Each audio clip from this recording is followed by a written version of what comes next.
নমস্কার। কবি কুসুম কুমারী দাসের লেখা আদর্শ ছেলে।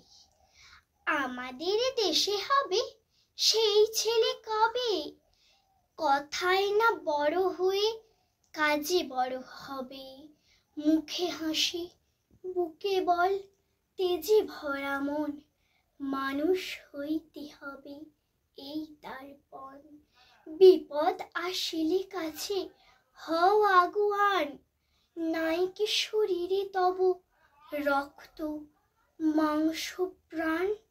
হাত পা সবারই আছে, মিছে কেন ভয়, চেতনা রয়েছে যার সে কি পড়ে রয়।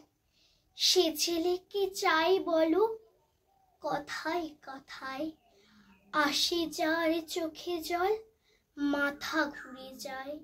সদা প্রাণে হাসি মুখে করো এই পণ, মানুষ হইতে হবে মানুষ যখন।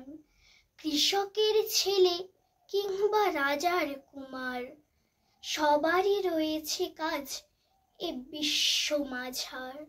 হাতে প্রাণে খাটো সবে করো এই পণ, মানুষ হইতে হবে মানুষ যখন। নমস্কার।